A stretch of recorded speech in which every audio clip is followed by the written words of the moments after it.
Good afternoon and welcome to the Midday News. Here's what we have in the bulletin. The police have increased their presence in Maverley, St. Andrew following a deadly gun attack last night, set to begin shortly on Morant Bay Urban Centre. Later in sports, Reggae boys battled a 1-1 draw with El Salvador in CONCACAF World Cup qualifying. I'm Shane Masters and here are the details. The police say a deadly shooting in Maverley, St. Andrew last night is linked to an ongoing gang feud. 6 people were shot, 3 fatally. 2 of the deceased have been identified. They are Demoy Mills and Shamar James. The other is yet to be identified. Our reporter Cody Barrett visited the community this morning and filed this report. Residents of Maverley are tight-lipped following last night's drive-by shooting in which 3 men were killed and several others were injured. However, some residents this morning are trying to keep the peace with praise and worship. Now, we spoke to one resident who said this is an ongoing feud since 2014. Very, very tense community. And it continues to be this way up till now because of gang violence, with some runaways born and grow here. One of them also lose their mother into it and taking revenge. Now, the police believe the motive behind the shooting is gang-related, and they have strong leads into who may be behind the shooting. A number of names would have come to us since last night. The names are known to us. These are individuals that we have been monitoring for some time now. At this stage, we are weighing our options as it relates to sending them out in the public, their identity in the public. We're having the discussion with our crime investigators. As you know, it's important that we balance publicizing identities as it relates to the progress of the investigation. Now, we'll be tracking this story and have more in primetime news this evening. Reporting from Maverley in St. Andrew, I'm Cody Barrett for TVJ News. The long-awaited development of the Goodyear factory space in Morant Bay, St. Thomas, is about to take off with the recent signing of a contract at the Factories Corporation of Jamaica. The Prime Minister also made the announcement in Parliament last week. Kirk Wright has the details. After many years of promises on false starts, the Chinese company Czech signed a contract recently to construct the urban centre valued at $5.9 billion. So, Madam Speaker, the Morant Bay project has been long in coming. It's a really tricky one, but we have secured private sector funding. We have signed the contract now with China Harbour, and so construction should begin shortly thereafter. The project is being spearheaded by the Morant Bay Urban Centre Limited, a joint venture company owned by Factories Corporation of Jamaica, FCJ, and its equity partners. This is one of the largest and major developments to have taken place at FCJ. It is indeed the blueprint for a future Jamaica. The chairman, Tani Shirley, says the delay in the start of the project was due to several factors, including a demand from clients for increased shops. In the last year and a half, where we had the opportunity to have so much demand for additional space, we had to move from 365,000 square feet, that was our original footprint, at a cost of some $5 billion, to 465,000 square feet, based off clients' demand. The Member of Parliament for St. Thomas Western, James Robertson, was quick to allay fears about more delays. We've had groundbreakings. We've had days when NCB and others showed us the money, signed contracts. But until the people see the contract we're seeing today, with the plans to see the breaking of rail ground, it is very difficult to get the buy-in. National Commercial Bank Capital Market is the main financier of the project. Kirk Wright, TVJ News. Facing the fact that students are experiencing learning loss, at least one school is aiming to match students' performance with their grade level. The issue of students performing below expected levels surfaced during the COVID-19 pandemic. Codian Barrett reports. It has been a major concern, some students performing significantly below their grade level after being out of the physical classroom for over 2 years. But the Spanish Town Primary School in St. Catherine dived headfirst when it launched its special education program last year. The principal, Rajay Curlew, says data revealed that some students were even performing 3 grades levels lower than expected. We quickly jumped on the issue, and we wrote to the Ministry of Education asking them to partner with us to assess at least 111 of our students that we deem to be operating way below average. And so the ministry came in and did that assessment. Based on assessment that was done by the student support team at Region 6, that students need to be pulled out full-time in special education class.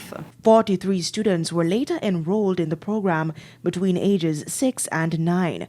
But special education is not new in schools. So what's so special about this one? The school's special needs coordinator, Acadian Watkis Forb, explained. So the difference was that the students before, or what was done before, was that these students were pulled out for half an hour. Now these students are pulled out full-time, and it's a 2-year program. Since the rollout of the program in September 2021, the last school term showed students' improvement in literacy and numeracy. For example, a class of 16, one of the streams, a class of 16, we're seeing we're at least, I say, 40-50% of those students for the first term, they're reading at least their grade level or 1 grade level above. And that, for us, He said a program of this nature usually takes 2 years before students are reassessed and sent back into the mainstream. However, some students have already started to show signs that they are ready to return by September. And based on its success so far, the principal says the school is making plans to expand the program. We have actually started to compile a proposal to be sent to the Ministry of Education through Region 6 for a special education unit to be launched here, because we need a building for ourselves, because what I've done, I've actually retrofitted 3 classrooms. So we need a unit for a building for ourselves, additional materials and so forth, because what we are seeing or what we're envisioning here is a unit to establish here, so schools, surrounding schools, those students can also get assistance. Codian Barrett, TVJ News. And it's time for a break here on the Midday News. Stay with us. More stories when we return. Welcome back to the Midday News. The Water Resources Authority has obtained a license to abstract and use water in Innswood Estates in Catherine. This move is one of many in an effort to ensure more rural areas are supplied with water. Codian Barrett has more. In a collaborative effort between the Rural Water Supply Limited, the Water Resources Authority, and the Rural Development Ministry, improvements to water supply in rural communities are being made. Managing Director of the Rural Water Supply Limited, Audrey Thompson, explained the benefits of the latest project. This facility is a facility that basically provides at least 3.5 to 5 million gallons of water on a daily basis, and is injected into the limestone aquifer. Right? This limestone aquifer in St. Catherine, because the facility is located in Innswood in St. Catherine, this limestone aquifer in St. Catherine basically supports the limestone wells all over the area. Managing Director at the Water Resources Authority, Peter Clark, explained that there are water resources underground that are being tapped into. The idea behind this project is twofold, or I should say threefold. One, it is first to combat that salinity so that we can preserve our water resources and the wells that are drawing from the aquifer. That is the first thing.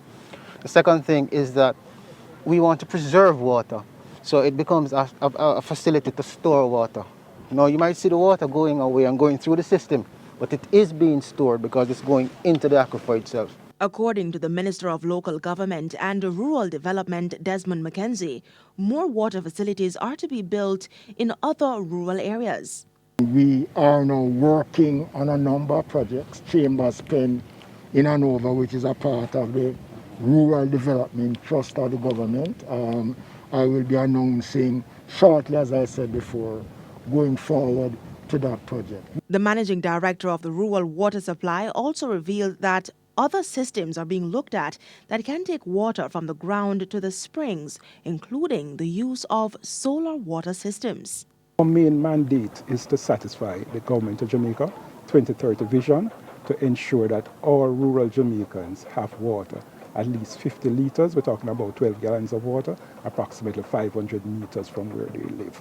Cody-Ann Barrett, TVJ News. Farmers across the country continue to suffer significant losses due to a lack of storage facilities. That's according to Minister without Portfolio in the Office of the Prime Minister, Floyd Green. Mr. Green says the impact is even greater in the breadbasket parish, St. Elizabeth, which has a number of agricultural zones.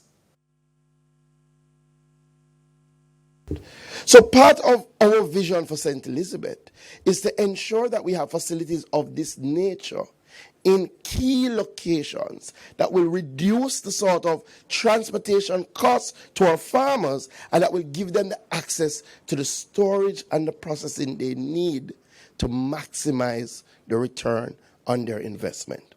And this is what this is doing in Elim. And this is one of the best agricultural belts you could find.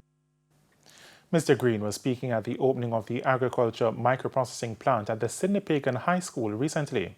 He's also encouraging private companies to provide more meaningful partnerships with farmers. Oftentimes what we have seen, projects of this nature are not revenue generating projects. I want to see more of our private sector companies, when they partner with communities, they help them to develop revenue generation projects so that the community can sustain itself and does not have to consistently depend on the private entity that once was there to sustain it. An elderly woman escaped injury when her house caught fire in Hatfield, Manchester Thursday morning. Adassa Rose said she was in her prayer room sometime before midday when she smelled something burning. She alerted her caregiver, who discovered that the 4-bedroom house was on fire. And I called to my caregiver and said, it's what burning, smell something burning, man. And then she went inside, I don't know where she went. And she come back and said, fire, fire, fire. And I just get the key and open the prayer room and come out. So I don't know what is happening. The fire department was alerted and a unit from the Mandeville Fire Station responded. Mrs. Rose says she lost everything. The cost of the damage is estimated at $3 million. The cause of the fire is still under investigation. With the Business Minute, here's Cody-Ann Barrett. In business news, Cargo Handlers is reporting a net profit for its first quarter ended December 2021. Profit for the period amounted to $64 million. For the corresponding period in 2020, profit was $28 million. The company says its improved performance was attributable to the importation of liquefied natural gas, LNG, and the heightened demand for goods and services. Consolidated Bakers Jamaica said it made a profit for the year ended December 2021.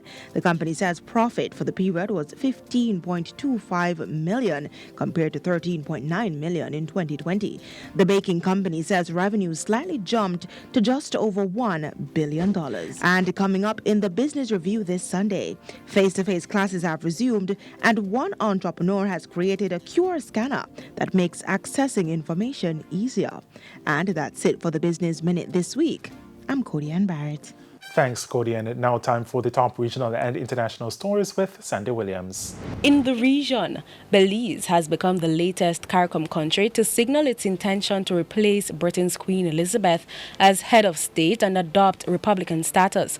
The John Brasino government has informed the country that a People's Constitutional Commission, a newly established body under the Constitutional and Political Reform Ministry, will be conducting consultations across the country on the continuing decolonization process. On the international scene, Ukrainian officials say they believe around 300 people were killed in the Russian attack on a Mariupol theater 9 days ago. That was one of the main shelters in the city that has been attacked heavily since the start of the Kremlin's invasion of the country. Prior to the bombing on the theater, Aerial pictures showed the word for children was painted in Russian around the structure. In a statement Friday, the Mariupol City Council said Russia still decided to go ahead with the bombing. There is no confirmation about possible deaths after a separate attack at a school building in Mariupol that was also serving as a shelter. Officials say they believe around 400 people were inside at the time. And those were the top regional and international stories. I'm Sandy Williams. And we head to a quick break. When we come back, we'll have your midday sports report. Simon Preston is standing by. Welcome back. It's now time for Midday Sports. I'm Simon Preston. Interim Reggae Boys head coach Paul Hall says he was impressed by the performance of the Reggae Boys in their 1-1 draw against El Salvador at the National Stadium on Thursday. Despite not recording the victory, Hall says there were encouraging signs.